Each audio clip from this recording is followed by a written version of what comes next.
In this module, we will learn the inputs, tools and techniques, and outputs of the Identify Risks process. The definition of risk focuses on the lack of certainty that surrounds the occurrence and impact of an event. It can be useful to classify our knowledge of an event into three main categories: knowns, known unknowns, and unknown unknowns.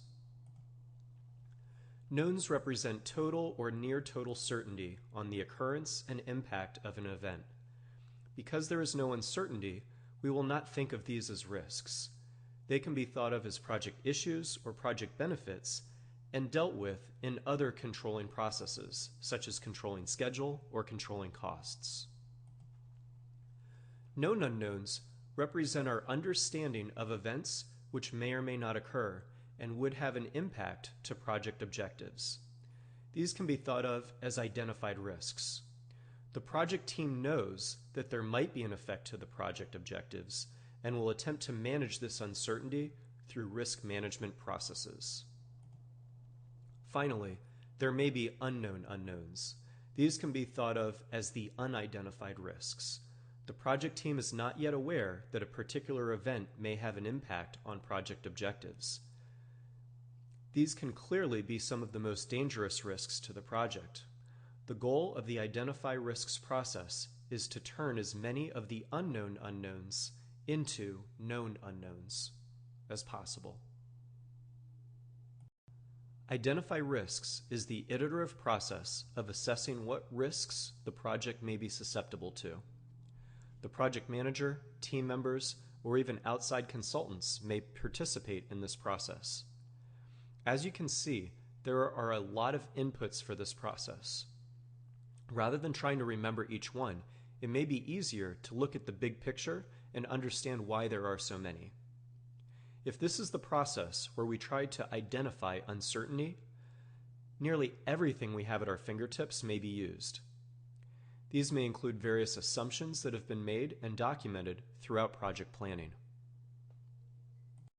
Since there are so many inputs, we will break them down into three major categories to discuss: the project environment, management plans, and sources of uncertainty. There are three inputs to help define the unique nature of the project environment. After all, it is this unique environment that makes each project different.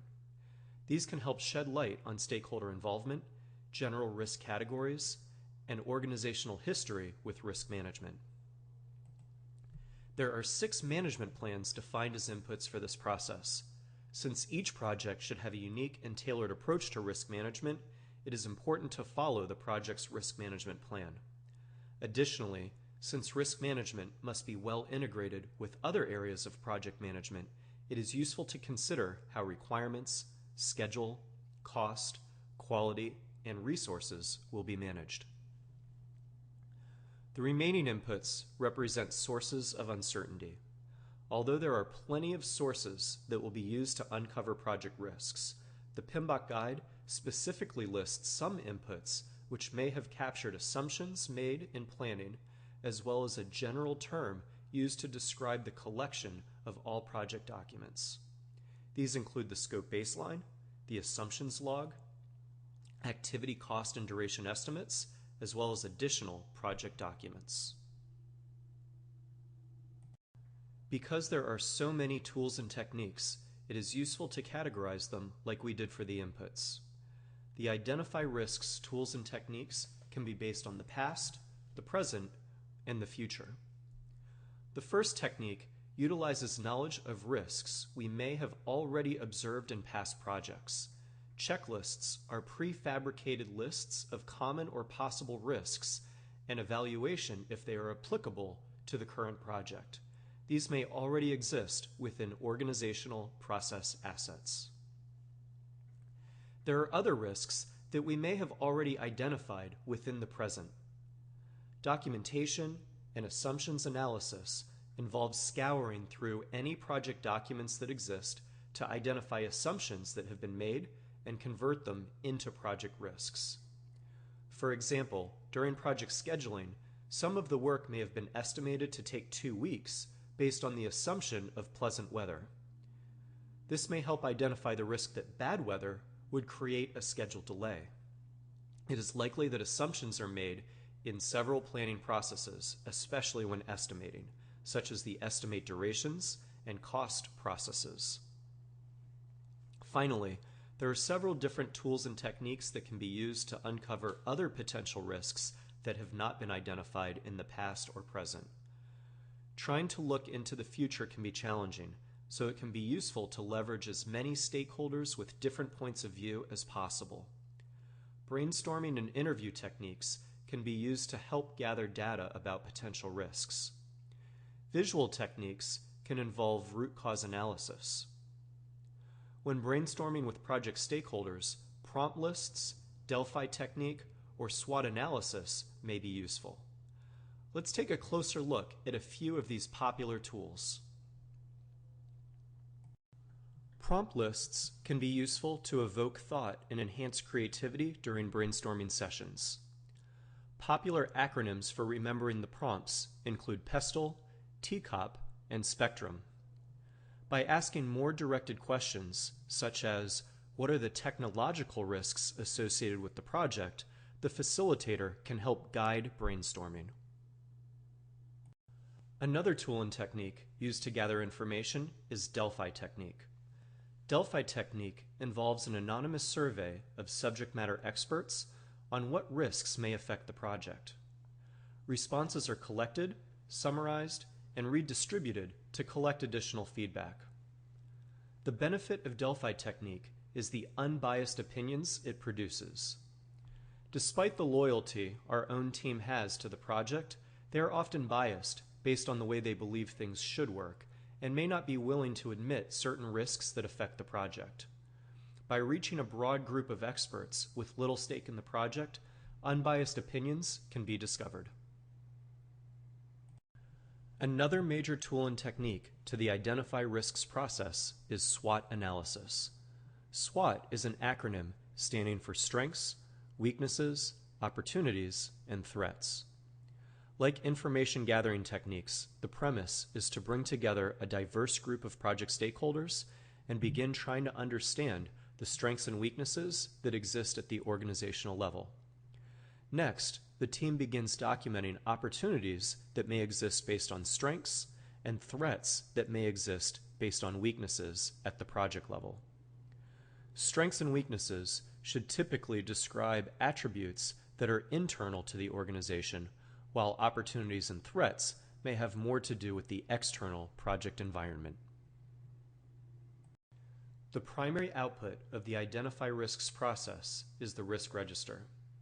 The risk register begins simply as a list of identified risks, along with the attributes like cause and effect or the risk owner. The risk register may also track which project objectives may be affected by each risk, such as scope, schedule, cost, or quality.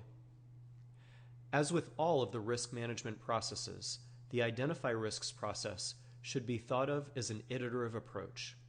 It should be performed near the beginning of the project and repeated perhaps at the beginning of each phase or at other moments when more information becomes available, allowing the project team to progressively elaborate their understanding of project risk. The risk register will also evolve as other risk management processes are performed. Additional information will be added to it, such as prioritization, the estimated probability, estimated impact, and chosen response. Cause-risk effect statements help us to create consistency in the way that project risks are described. Since project team members have different perspectives and think about risk at different levels, their level of detail can differ greatly when describing risk. Some team members may think of risks that are too high level for the risk register, for example, the risk of a hurricane, while other team members may be too detailed, such as, we have the risk of rework. Using cause-risk effect statements can help to focus in on what the risk itself is. A generic statement would be, as a result of cause X, risk Y may occur, which would lead to effect Z. Replacing the variable with our example would give us, As a result of hurricane flooding, the project may lose hardware and data, leading to additional costs and schedule delays for rework. Using these statements helps to ensure a structured approach when describing project risks. While the risk register focuses on documenting the individual project risk events which may affect project objectives, the risk report complements the risk register by describing the sources of overall project risk, key drivers, and a summary of metrics on the risk register. Overall project risk is the effect of uncertainty on the project as a whole. Identify risks is the iterative process of assessing what risks the project may be susceptible to. The project manager, team members, or even outside consultants may participate in this process. As you can see, there are a lot of inputs for this process. Rather than trying to remember each one, it may be easier to look at the big picture and understand why there are so many. If this is the process where we try to identify uncertainty, nearly everything we have at our fingertips may be used. These may include various assumptions that have been made and documented throughout project planning.